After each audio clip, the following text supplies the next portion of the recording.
சந்திர கிரகணம் இந்த மாதம் 7ஆம் தேதி இரவு நேரத்தில் வரக்கூடிய இந்த சந்திர கிரகணம் எந்த மாதிரியான பாதிப்பை ஏற்படுத்தும்ன்றதை நான் ஒரு ஷார்ட்டாக எக்ஸ்பிளைன் பண்ணுறேன். ஃபஸ்ட்டு கிரகணம்னா என்னன்னு தெரிஞ்சுக்கங்க. இந்த பூமியை சுற்றி சந்திரன் உலா வந்துக்கிட்டே இருக்கும். அது ஒரு முட்டை வடிவ பாதைன்னு சொல்லுவாங்க.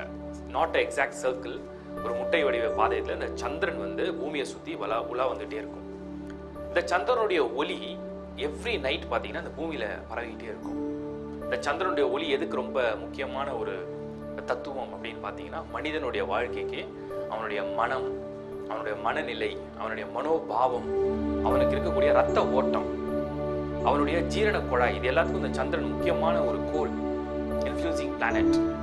இந்த சந்திரன் இந்த பூமியை சுற்றி உலா வரும்போது சில நேரங்களில் பூமிக்கு ரொம்ப க்ளோஸராக இருக்கும், சில நேரங்களில் பூமிக்கு ரொம்ப ஃபாரவே, ரொம்ப டிஸ்டன்ஸில் ட்ராவல் பண்ணும்.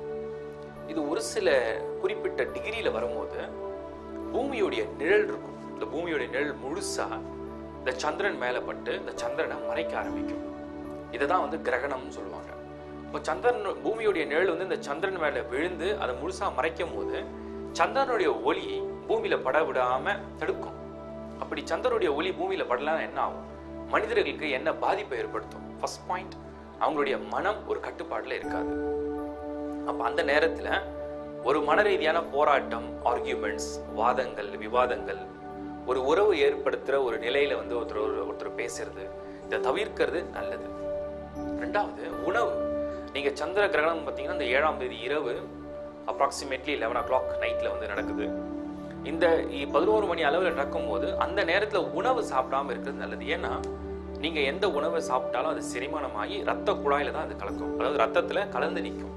அந்த ரத்த ஓட்டத்துக்கு அதிபதி இந்த சந்திரன். அந்த சந்திரனுடைய ஒளி பூமியில் படாத போது ஜீவராசிகளுக்கு அந்த ஓட்டத்தில் சில குளறுபடிகள் ஏற்படும்.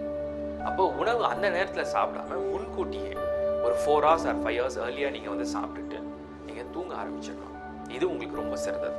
குறிப்பாக கர்ப்பிணி பெண்கள், ப்ரெக்னென்ட் லேடிஸ் அந்த நேரத்தில் வெளியில் வராமல் பார்த்துக்கிறது ரொம்ப நல்லது. ஏன் காரணம்னா, அந்த கர்ப்பிணி பெண்களுடைய வயிற்றில் இருக்கக்கூடிய அந்த சிசு கரு, அந்த குழந்தைக்கு அந்த தாயுடைய எண்ணம், தாயுடைய மனம், தாயுடைய உணவு வழியில தான் அந்த குழந்தை வளர்ச்சி அடையும். அப்போ சந்திரனுடைய ஒளி படாத அந்த நேரத்தில் ஒரு கர்ப்பிணி பெண் வெளியில் வந்தாங்கன்னா, ஒருவேளை அந்த பூமி நிழல் மறைக்கிற அந்த சமயத்தில் உள்ள ஒரு அதிர்வுகள் அந்த பெண் மீது பட்டால் அந்த அதிர்வுகள் அந்த பெண்ணுடைய மனதை பாதிக்கப்படுத்தும்.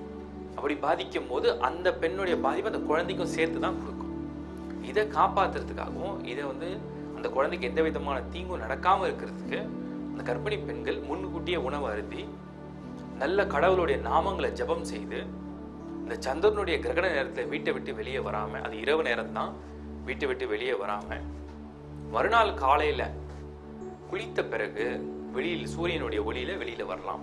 இப்படி வந்தால் தோஷம் எதுவும் அந்த குழந்தைக்கோ அந்த தாய்க்கோ அல்லது வேற எதுவும் உடல் ரீதியான பாதிப்புகளும் ஏற்படுத்தாமல் இருக்கும்.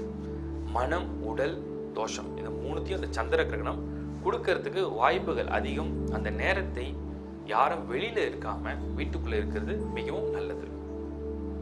ஹெட்லைன்ஸ் டிவியை சப்ஸ்கிரைப் பண்ணுங்க. இது போன்ற மேலும் பல சுவாரஸ்யமான தகவலோட உங்களை சந்திக்கிறேன்.